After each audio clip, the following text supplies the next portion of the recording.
Here we go, as the game has started. Spawning at the top right here is Stork&Dear as the red Protoss.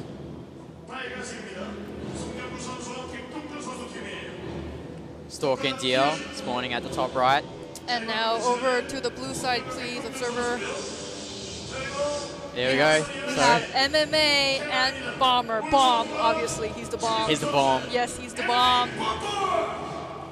Bomber, that's a Bomber. That's a unique way to say it. So yes, please continue. So what's really interesting about Legacy of the Void compared to Heart of the Swarm and Wings of Liberty is that you start off with a lot of workers. This means that you can get straight into that late, mid and late game much quicker. But the consequence of this change is that the bases have lower resource counts, which means you have to keep expanding. You can't stick on 1 or 2 bases. You have to keep going throughout the map, taking bases. And on a map like this, which is very large, I'm not sure what the name of this map is, I'm very sorry, but on a large map like this, there is a lot of bases, and with these positions, MMA&Bomber and Stork&Dear have spawned at, they can just keep moving down the map, and it's going to be hard for the opponent to punish these the expansions that come down once they go down the map. So Sojung, what do you think about... Oh, I'm sorry, I was just listening because, as you guys know, I have been translating for Heart of the Swarm, but Legacy of the Void is something that I'm not familiar with. So I'm just trying to watch the game here, but the first gate goes up. And we're going to see a quick expansion here from the team of Samsung, Stork&Dear. And this is a pretty standard build, I assume, in Legacy of the Void. I mean, you can get that Mothership core out quickly. You can get those Adepts out. Adepts are a really great unit to use in general. They're great for scouting. They have that shadow ability where you can let it go to the... it casts a shadow of itself and then it will spawn at that shadow. And I feel like with players like Stork&Dear, we'll see that those Adepts being used a lot in this game. Well, MMA&Bomber did spot the second base right now. Yep, so they and we see a proxy command center. Really interesting move here from MMA&Bomber. Move, actually. Yeah. Right next to the natural, so you can't see. So, right off the visual. Yeah, so if Stork&Dear do not scout this, it would mine a lot of resources for MMA&Bomber, but especially with that second base going down for MMA&Bomber at that expansion, I don't think that Stork&Dear will suspect that there will be a proxy base coming up. No. I think they're just playing it. They're playing it by ear right now, as the Reaper just moving around the map, trying to harass as much as it can. In Legacy of the Void, the Reaper does have those throwable mines that they can execute as an ability. It basically does some bounce, like some splash damage, and also bounces units. Yes. As we see the Reaper here harassing a bit. But not really successful, but the Adept kills the SCV at MMA&Bomber's command center. As we can see here, the Reaper doing some harass, and the shade of the Adept can't get into the base of MMA&Bomber, which is unfortunate for him, so... but he is harassing that barrack. Yeah, he's harassing the reactor, but it's not going to do much damage. Unfortunately for MMA&Bomber, though, I think this Adept should do some damage on that STV at the expansion, but looks like the Adept has to go away as that Hellion and those 4 Marines coming out. Is that Reaper doing some damage on this Adept? I think it's going to get the Adept. I think maybe not. Maybe yes. Maybe yes. The Hellion's going to get it. Yes. Yep. No, that Adept actually used the Shadow ability and now manages to retreat up on the high ground as this proxy command center is being built. And supply depot at the expansion. I think they're trying to throw them off, I think, even if they spot.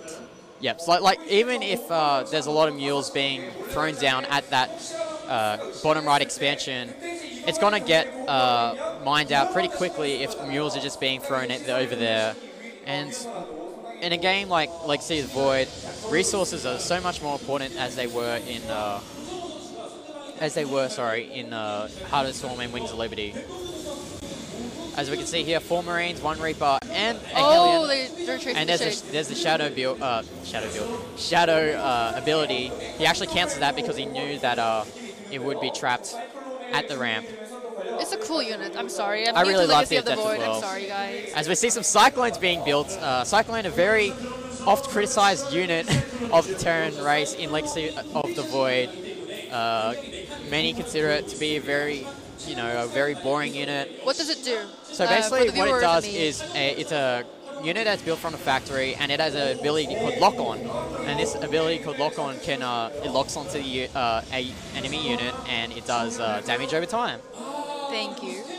As we see a scan go down for MMA&Bomber.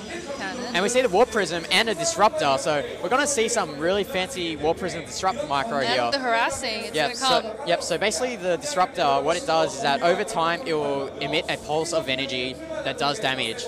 And while it's emitting this pulse of energy that does damage, it's not targetable. So basically the only time you can attack it is when it is vulnerable between attacks. But it really works well with the new Warp Prism, because with the new Warp Prism, you have this, you have much more range where you can... Look.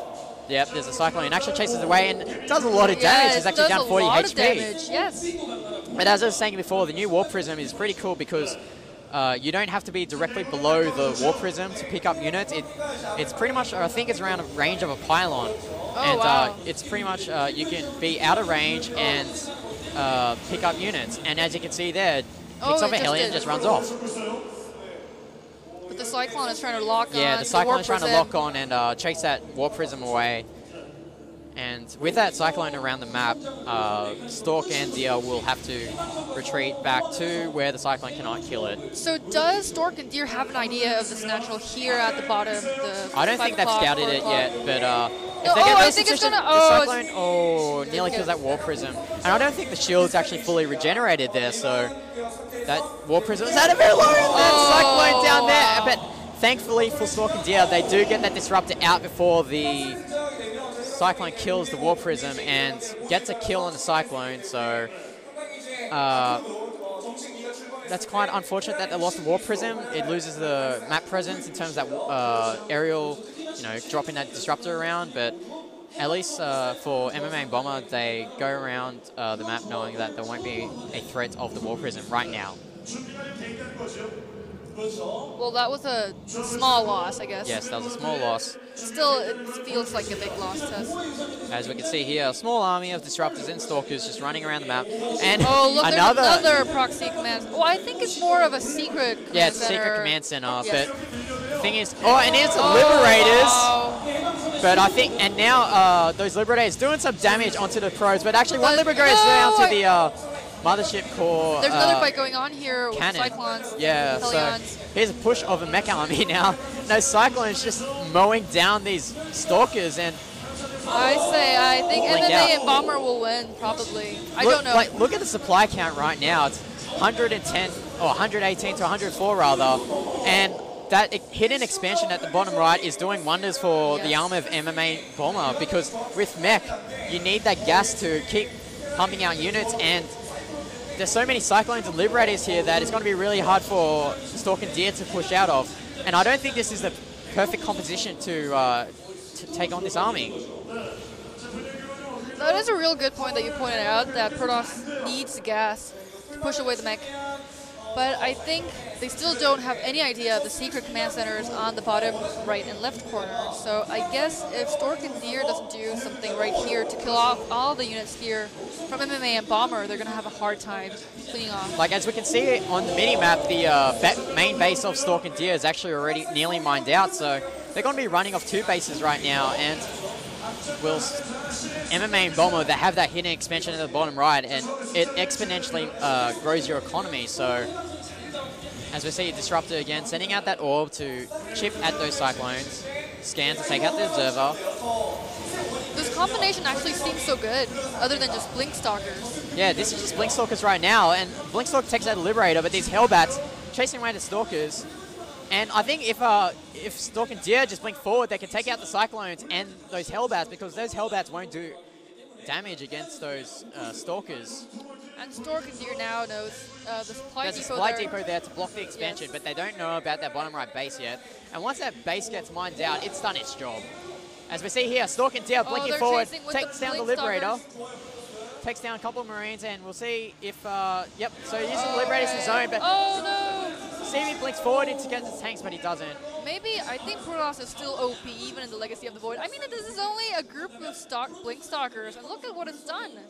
It's done a bit of damage, but I think... Look at the supply differences right now. Well, there is a head supply for the Protoss of Stork&Dear, but those two hidden bases at the bottom right and bottom left, if Stork&Dear don't take him out, MMA&Bomber will still have enough money to rebuild. As these Blink Stalkers harassing the third base here of MMA&Bomber, has to retreat as those SCVs and Hellbats go back. The probe is trying to do a damage to It needs to recall those cannons. Wajuseo. What does that mean? Bomber says, please save. Please save us. Oh, please and save Stork says Samsung-jang, which Samsung's awesome. Samsung is the best. Yeah.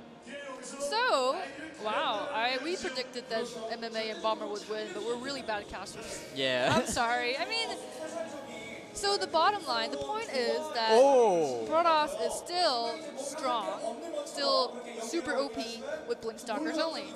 But we see here a lot of battle cruisers being built. Obviously, having those five base gas, actually, you can build those command centers, drop down those mules. You don't have to invest in so many harvesters. And you can just drop down mules on those hidden bases. And those battle cruisers with the teleportation ability that they have now, you can move them around the map, and to compensate for their slowness, you can use teleport, so you can harass at one place and then move to another. But it does have its energy use. It's 125 energy, I believe. So once you use it, you got to wait a while. As here we have Stork scout the... oh, he doesn't actually scout the bottom right base. I kind of saw a little bit of it, but you know, the bottom line... I keep saying bottom line, but before the battle cruisers come out, if Stork&Dear keeps pushing with the Blink Stalkers, I don't know if they will be able to hold before the battle cruisers. I think these three siege tanks, they're placed quite well, so he can't move in with those Blink Stalkers. As Stork&Dear just sent one Adept to take out this base. I don't think it's enough, though. Should have sent a few Zealots. Oh, I believe Stork&Dear believes that it's only that command center that's being built, so... As Stork&Dear continuing with the harass at the third base of MMA&Bomber with those Blink Stalkers, but those siege tanks do a lot of damage. Oh, it's locked in, it's locked up. As we see the Liberator going to take out that Adept. And look, I think this is... I think it would have been a better move. Oh, and Stork&Dear actually scout out that bottom left base, so... I think Stork&Dear should keep pushing with the Blink Stalkers. I think they should actually take out those bottom bases. But the thing is, if they move the army to the bottom right and bottom left, carriers coming as well. Yes, carriers. But as I said before, if they move the army to kill these bottom left and bottom right bases, it gives map control to MMA&Bomber, which means they can siege up in front of the bases of Stork&Dear. And it's going to be really hard to break out from that. So, you know, you have to have that map presence with these units. As we can see, with those bases of MMA&Bomber at the bottom right and bottom left being killed, MMA&Bomber is expanding to the 9 o'clock and 12 o'clock respectively. But we see this large Zealot army with the Disruptors and Archons take out this hodgepodge small army of MMA&Bomber. And they get that command center. Yeah, that command center at the bottom left and the command center at the bottom right. Planetary Fortress here at the 9 o'clock position. As it's going to be really important for MMA&Bomber to secure this 12 o'clock position. As we see the battle cruisers are out, guys. And they have full energy, so they can either cast Yamato or they can cast I believe the spell's called Transmit Warp. I'm not too sure. I'm sorry about that. Teleport. As Stork&Dear here attacking the Planetary Fortress. That Planetary Fortress is going to go down, but we see the teleportation from battle cruisers of MMA&Bomber. And, excuse me, without Stalkers or Archons or even High Templar to feedback, those battle cruisers repeal the army of Stork&Dear as these Blink Stalkers counter-attack at the main choke point of MMA&Bomber. There's a couple of battle cruisers there to counter-attack, but MMA&Bomber are just being out multitasked here. That 9 o'clock base goes down, and we'll see what these Blink Stalkers to pick off. As these tanks and Liberators, those Liberators are useless when they aren't deployed, but we'll see. this third base of MMA&Bomber being attacked by these Zealots and Archons. But on the other hand, we have these battle cruisers, tanks, and liberators. As we see these carriers being built from Stork&Dear, and compared to Heart of the Storm, carriers are actually a good unit in Legacy of the Void. So it's really going to be really interesting to see carriers against battle cruisers being fought. But I don't think they have enough carriers to go against this amount of battle cruisers. These battle cruisers still have, no, some of them might have Yamato, some of them might not, but... Oh, Blinkstalker's trying to Blinkstalker's trying to harass. We see a teleport base. back from MMA&Bomber back into the base. That battle cruiser, no. No, these battle cruisers is way too center, tanky for the Stalkers to take out. They bring one down at the command center. So we see a base race right here. These siege tanks and battle cruisers against the Stalkers. They're not really doing that much damage, this Protoss army. Game. Yeah, this is going to be an elimination race, but you got to remember, Stork has those bases at the bottom right, yes. so... Did he scan to move battle cruisers to those bottom right bases? I think it did. Yeah, I think it did. There's a scan going on right there. But we're going to see a base race right here, and I'm not really sure of the upgrades of those battle cruisers and the carriers if the observer will show us. This looks good for MMA&Bomber. So it's 2-1 upgrades for those battle cruisers of MMA&Bomber. I'm really curious to see the upgrades of these carriers as these carriers come down. Oh, they're full strength. Archon does a bit of damage. Liberators doing air damage to these carriers, but carriers are actually gonna win. Carriers take out one battle cruiser. Two. Really even fight right now, but I think these carriers are going to win because I was really bad. that takes out the second battle cruiser. And this battle cruiser is just trying to kill these interceptors, and MMA&Bomber not aware of the fact that those interceptors were being targeted as the last battle cruiser goes down. And we have double the supply from Stork&Dear, but if MMA&Bomber take real good care of these battle cruisers, this will be a much close game than I thought, because these Zealots and Adepts cannot attack air. As you see, more carriers being pumped out. There is quite a bank from MMA&Bomber, so if they can re-land their production buildings that they built earlier, I don't think Bomber and MMA killed, Stork&Dear killed them all. Bomber and MMA can easily rebuild, but they are maxed right now, so... Sorry, Stork&Dear are maxed right now, but most of that supplies in carriers and just carriers and Zealot Adept. As we see this last orbital command, I'm not sure if that's the last orbital command I have. No, there's a command center here at the 6 o'clock position. And with these tanks, he can fortify that base. And this is a really awesome game, actually. We've pretty much turned this into a base race, but these are carriers and void rays. Stork&Dear playing the old school refugee toss style where, you know, you move around bases with those carriers. Yes. Well, now let's see the buildings right now. They're trying to protect the command center for MMA&Bomber. And we might be back to square one right here. Actually, no, he decides to lift off. I'm not too sure why. Maybe to somewhere. Oh, but there's an observer right there. There's an observer right there, and looks like he's trying to take this. No, he's not going to take this fight on because Stork&Dear know that those tanks will chew up those Stalkers. And in the base race situation like this, you need every unit as much. And those, tanks siege up right there. That Yamato goes off, kills off that Archon. And in a situation like this, Yamato is such a good spell because it basically just one-shots those units like the Archon or the Stalker. But we have these Void Rays, we have those carriers. Those Void Rays will be really useful in taking out these battle cruisers. Zealot right there trying to kill the mule. Yep, Got Zealot the mule. harassing. And we'll see if this, there's going to be a fight here. I don't know why these Zealots aren't attacking these siege tanks. Those Zealots don't really have much of a use anymore. They should just try and flank these. I think they're trying to sandwich. There's a flank right here from these Blinkstalkers, but I don't know why those Zealots aren't attacking. Like, you do not want to be fighting head-on as these battle cruisers with these Yamato cannons try to take out the carriers, but these Archons chew up those... GG! Stork&Dear takes the win. Stork&Dear take the win.